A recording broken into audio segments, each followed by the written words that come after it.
अस्सलाम वालेकुम प्यारे बच्चों। आज हम एक इंटरेस्टिंग कहानी सुनते हैं। टिल्लू बंदर एक दरख्त से दूसरे दरख्त पर तेजी से छलांग लगाते हुए अपने आप से बोल रहा था, जल्दी जल्दी कर टिल्लू, जल्दी, रात होने से पहले तुझे घर पहुंचना है वरना अम्मी की डांट सुननी पड़ेगी। बचाओ बचाओ, अरे कोई है जो मेरी मदद करे, मुझे इस घर से बाहर निकाले। अचानक टिल्लू बंदर के कानों में आवाज आई। टिल्लू आवाज की सिमत बढ़ा इधर उधर देखने लगा मगर इसे कोई नजर नहीं आया। अचानक इसकी नजर घड़े की तरफ गई तो वहां एक शेरनी फंसी हुई दिखाई दी। टिल्लू ने डरते हुए कहा, ये क्या रानी शेरनी, तुम यहाँ कैसे फंस गई? मुझे नहीं पता टिल्लू भाई, मेरे बच्चे भूखे थे, मैं तो जल्दी जल्दी जा रही थी। इस गरे पर बहुत सारे पत्ते पड़े हुए थे, मैंने जो ही यहाँ छलांग मारी तो एकदम से उसमें गिर गई, रोने लग गई। टिल्लू ने कहा, अच्छा अच्छा, तुम रोना बंद करो, मैं तुम्हें बाहर निकालने का इंतजाम करता हूँ। टिल्लू कुछ ही देर में कहीं से रस्सी ढूंढ लाया और कहा, ये लो, इसे मजबूती से पकड़ो और बाहर आ जाओ। कुछ ही देर बाद शेरनी बाहर आ गई। जैसे ही शेरनी बाहर आई, टिल्लू बंदर डर के मारे दरख्त पर चढ़ गया कि कहीं शेरनी इसे ही ना खा जाए। रानी शेरनी ने कहा, अरे बंदर भैया, तुम मुझसे क्यों डर रहे हो? तुमने तो मेरी जान बचाई है, मैं तुम्हें शुक्रिया कहती हूँ। मैं तुम्हारा यह एहसान कभी नहीं भूलूंगी। आज से हम दोस्त हैं।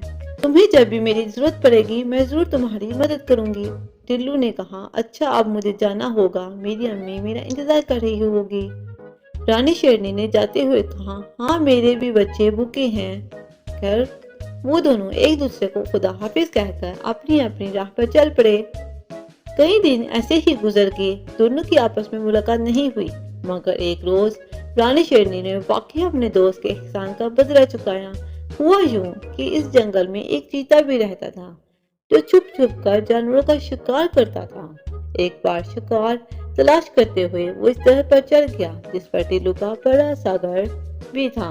इस वक्त टिल्लू बंदर अपने घर की टहनी पर लेटा अखबार पढ़ रहा था। इसकी अम्मी किचन में फ्रूट चाट बना रही थी।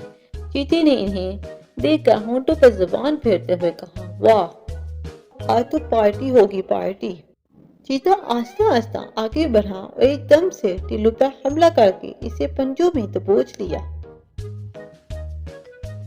चीते ने गुस्से से कहा, अब तुझे कौन बचाएगा बंदर की औलाद, बचाओ बचाओ, अरे कोई तो इस जालिम चीते से मेरी जान बचाए।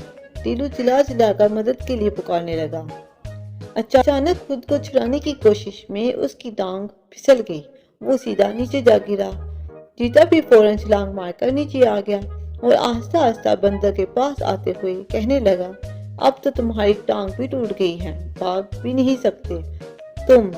लेकिन अचानक से चीता रुक गया और डरते हुए कहने लगा, रानी तुम मेरे रास्ते से हट जाओ। रानी ने कहा, मैं नहीं हटूंगी, तुम्हें नहीं पता तुमने किस पर हमला किया है, मेरे दोस्त पर हमला किया है। टिल्लू मेरा दोस्त है, एक बार इसने मेरी जान बचाई थी। फिर रानी ने चीते को बहुत मारा, इतना मारा कि वो दुम दबा के वहां से भाग गया। टिल्लू बंदर ने रानी शेरनी का शुक्रिया अदा किया। रानी ने टिल्लू से कहा, अरे नहीं टिल्लू भाई, ये तो मेरा फर्ज था।